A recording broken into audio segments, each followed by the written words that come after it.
Assalamualaikum warahmatullahi wabarakatuh. Nama saya Julian Sari, NIM 0602193068. Prodi Sejarah Peradaban Islam, Fakultas Ilmu Sosial, Universitas Islam Negeri Sumatera Utara, Medan. Di sini saya akan menjelaskan tentang biografi Ibnu Battuta. Langsung saja kita masuk ke pembahasan. Ibnu Battuta adalah seorang travel muslim yang paling terkenal.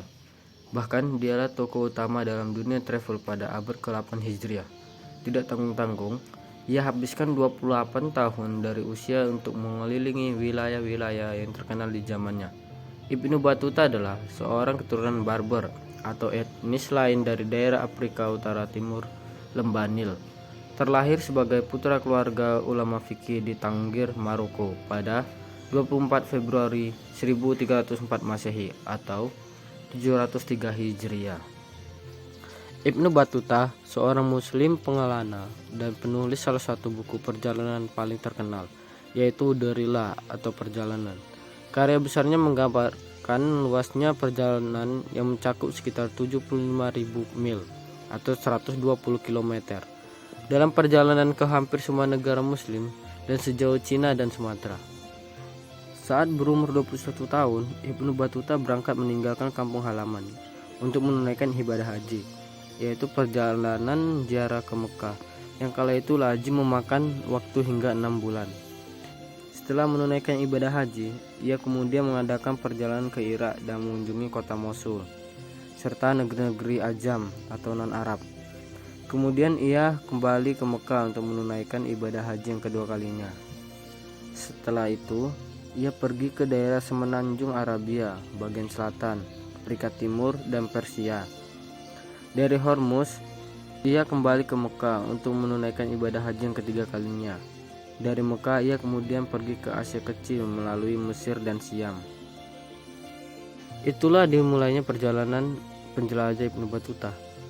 Dalam berkelana itu, beliau bermaksud mengenal budaya yang beragam dari berbagai negara. Di samping itu, ia juga menyebarkan agama Islam. Dan karena pengembaraannya inilah beliau menjadi terkenal. Ibnu Battuta berangkat ke Konstantinopel bersama rombongan istri Sultan Muhammad Uzbek yang bermaksud mengunjungi orang tuanya di Yunani. Dari Volga atau selatan Rusia, ia berangkat melalui Kawaris dan Bukhara di Uzbekistan ke Afghanistan dan menuju India. Di India ia menetap cukup lama dan pernah menjadi kadi di Kesultanan Delhi. Kemudian Sultan Delhi Muhammad bin Tughlaq mengutusnya dalam suatu misi ke negeri Cina. Ketika tiba di Kepulauan Maladewa, ia menjadi kadi selama 1,5 tahun. Setelah itu, ia melanjutkan perjalanan ke Cina dan berhasil sampai ke kota pelabuhan Canton. Setelah dari Cina, ia melanjutkan perjalanan menuju ke Pulau Sumatera. Di Pulau Sumatera, ia sempat singgah ke Kerajaan Samudra Pasai yang berada di kawasan Aceh. Sepulang dari perjalanannya, ia kembali ke kampung halamannya. Di sana Ibnu Battuta menghabiskan tahun-tahun terakhirnya di tengah situasi politik yang cukup bergemuruh, yakni ancaman perpecahan negeri Marinid. Menjelang wafatnya, Ibnu Battuta menyaksikan kemunduran negeri yang ia cintai.